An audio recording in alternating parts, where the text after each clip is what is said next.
Hello, I'm Michael Glass from michaelglass.com, where we focus on making informed decisions about our financial future. Before we begin our video, you want to start off with our disclosures. Any symbols you see today should not be inferred as a trading recommendation. No matter what form of investing you choose, stock, forex, futures, options, they all have a level of risk associated with them. Any strategies we show today are for informational purposes only. Future results are not guaranteed. And finally, any investment decision you make is solely your own responsibility. Trade at your own risk. So this is our stock market technical analysis trading plan. In our video, we'll look at the past week's economic calendar and also look forward to next week. We'll see what happened as far as the most recent price action to identify key support and resistance price levels. We're going to look at the charts of the market leaders, Apple, Google, Goldman-Sachs, Priceline. We'll take a look at those. We'll look at the dollar, gold, and crude oil charts to see if there's any leading sentiment. And finally, we'll have an education spotlight at the end. As we look at the week that was, we see that all three major indexes, the Dow, the Nasdaq, the S&P 500, all fell for the week. Two are up for the year, the Dow and the Nasdaq, while the S&P 500 is down just a little bit for the year. And we basically fell about 2.5% for the week, and that snapped 4 straight weeks of gains. We know how great October was for the market. November starting off a little bit sluggish. With the weak market, we found support in the dollar. As the dollar, as we know, strong for the market in October, the dollar basically fell off the cliff in October. As far as what drove the market this week, we would have to say it was pretty much overseas news. And once again, we are dealing with Greece. Greece actually threatened, I think they're having a confidence vote on actually pulling out of the Eurozone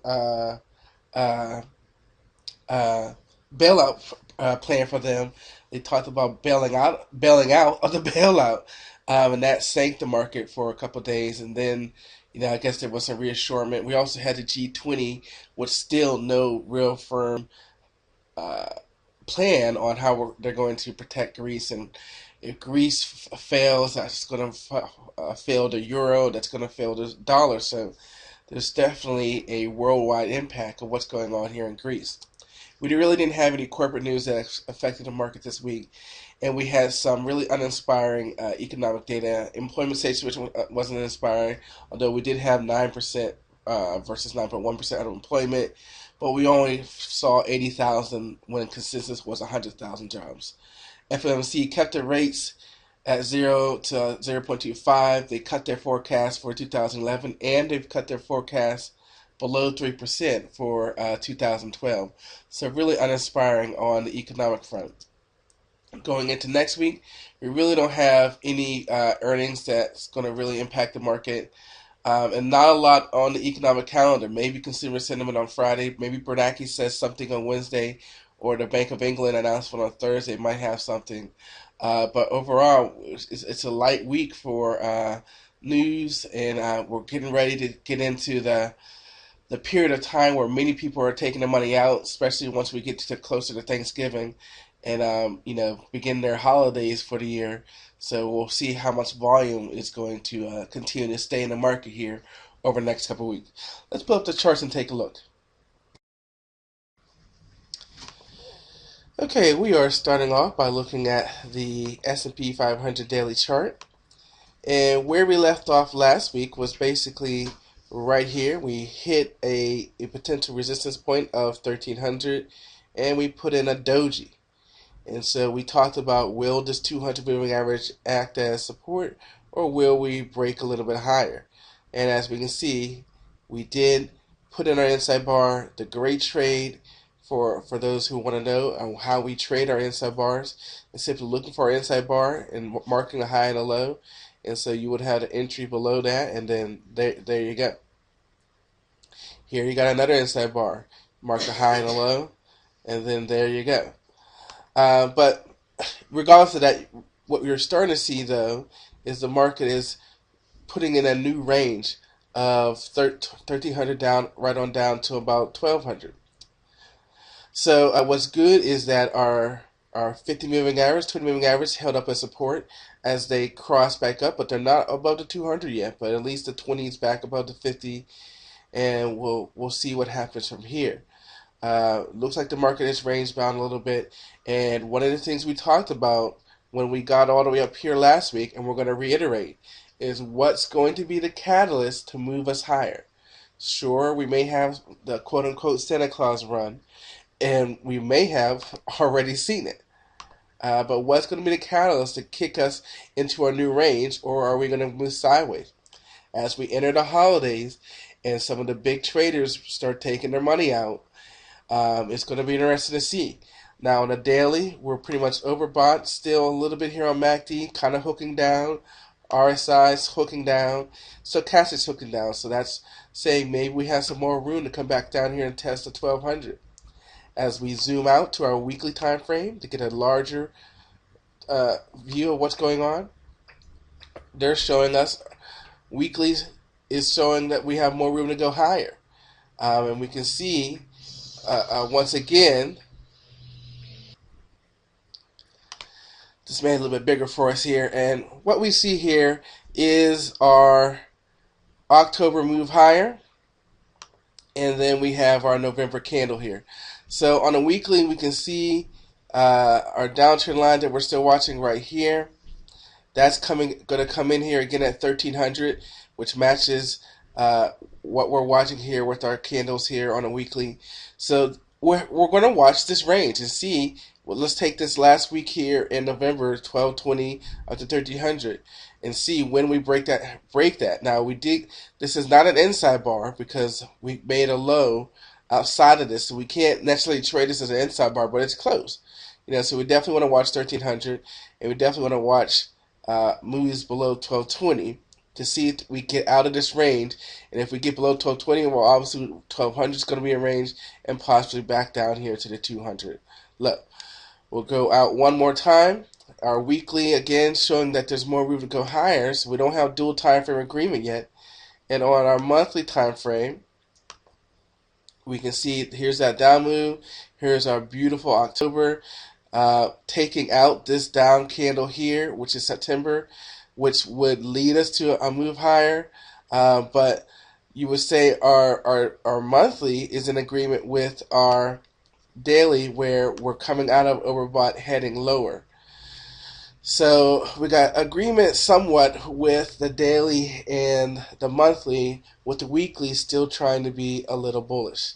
Now let's switch on over to the NASDAQ.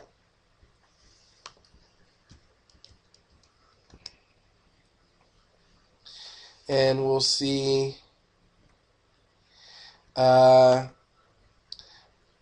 once again this range. Here we came back up here to 2340, and we paused, and again that matches right up with what we drew over here, where we came up with that level. And then we found support at the 20 and 50 moving average, but also the line that we whoops, let me zoom down again, sorry.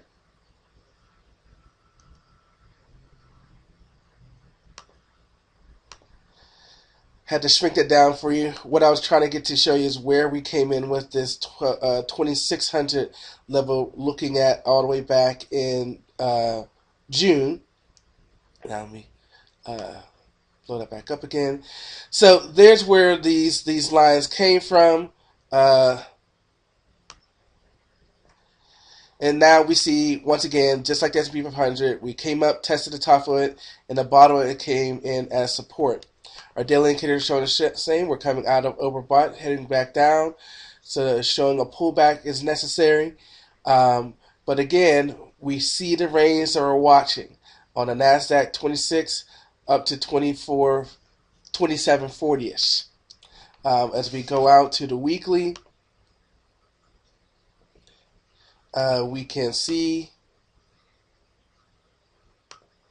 again our October move, where we're at here in November, and whether or not we're going to move higher. And again, we can see the 20 and the 50 moving average both on the daily and weekly acting as support, and our indicators saying that there's more room to go higher on the weekly.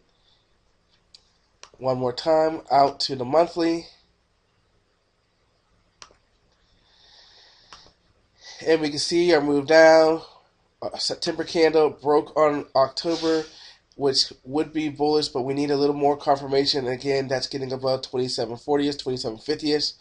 But our monthly is in agreement with our daily that we're coming out of overbought. So, just to sum up, what we're seeing is the market has paused here at the beginning of November. We had a beautiful October. It's breathing, it's consolidating. And what we need is some type of catalyst that's going to continue this move higher. Could it be the Santa Claus run? Could it be some employment, economic data? Could it be some stability in the Eurozone with Greece? We don't know yet. But that's what we're going to need as a catalyst that's going to get us taking out our October high and allow us to go back and test some of our May swing highs.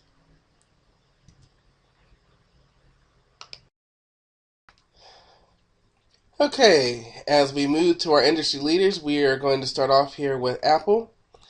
And what we're seeing, last week we talked about Apple was sideways, and it really continued that move. Um, you can see we're kind of stuck in between 410 and down to 390. If we come over here to the market profile, we can see we have some volume support point of control here at 397. So market's definitely moving sideways. Again, if our leaders aren't moving, the market will not lead. So Apple definitely sideways. Amazon. Amazon had some earnings, and so we had this drop off the earnings here. And then this week was sideways, caught in a range between 205 and 219. Notice that Amazon, though, because of this earnings drop, is now below its 20 and 50 moving average. Found support at the 200, so we'll have to see. But our market profile shows that we've got 215 as our point of control, and you can see this just trading in a snake range here around that 215 price level. So Amazon definitely sideways. Google. Google definitely sideways after its earnings gapped up. At least it's holding that gap up. 20 moving average acting support. Look at our 20 and 50 moving average moving above the 200. So that's certainly bullish. And we're holding the gap. It didn't fall off like it did the last time.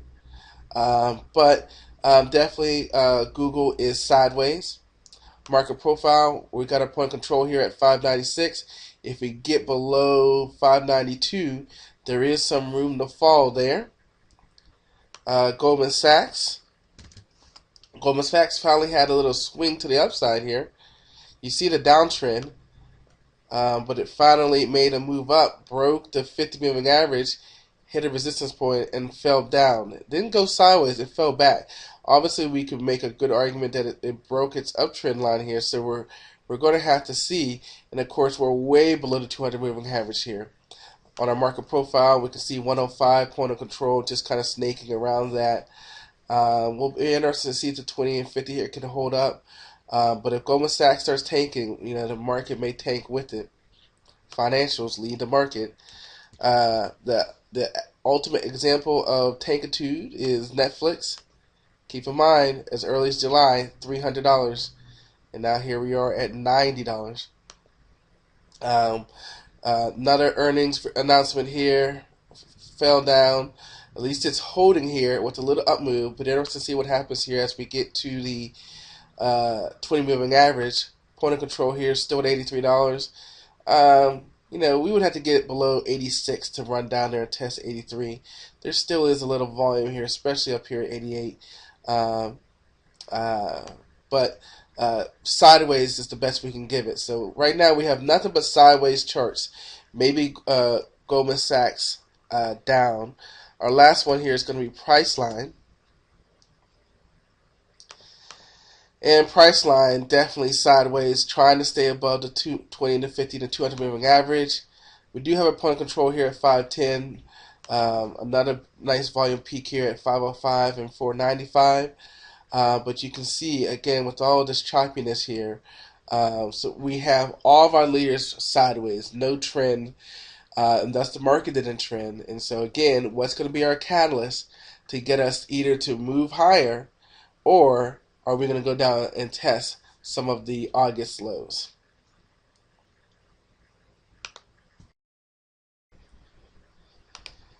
Okay, so here we are talking about the dollar, and again, we'll just zoom out for one quick second so you can see there's our dollar, and there's our September, and there's our October candle, so that's how bad the dollar was. Going back to our daily, we can see how good this past week was for the dollar. We did find a little support here at the 75. We talked about the 74.3. Now we're back above the 200, the 20, and the 50 moving average. Still below the 500. We're in a little range here. Finding a little support here. Point of control at 77, 25-ish. So we'll have to see if there's a flight to dollar, especially with the issues with the Eurozone and Greece, if there's a flight to dollar. But what's also interesting is with a little support found in the dollar, we see that gold is continuing to make a move. Now, it consolidated for a while. So there's our consolidation move. We moved out, tested it, pulled back, but notice that now we've broken out of it and put an inside bar in here. So if if we're going to continue to move, we're really going to start testing areas, like 1830-ish probably. But gold definitely has made a move. Point of control here is 1755. Which is basically what was once resistance should now be support. So we definitely want to watch 1770-ish, 1768 to see if our inside bar pans out and we do begin to make a move. But notice back here where we settled here at 1780. So this might be an area to watch even if we do break 1760. The traders have held this up as support, may try to make it now hold up as resistance. Also making a little bit of a move has been crude oil. And we can see the move that it's made. It's come all the way up here and touched the 200 moving average, all the way back up to $795. And if we were to scroll back, you might remember how long we kind of oscillated around $100, and yes, gas is back up to $344, $345 where I am. So, definitely as the stock market was weak, we saw a move. I'm sorry, the dollar was weak. We saw gold and the crude oil make a move. But if the dollar can find support, we might find, especially crude oil, starting to weaken off just a little bit.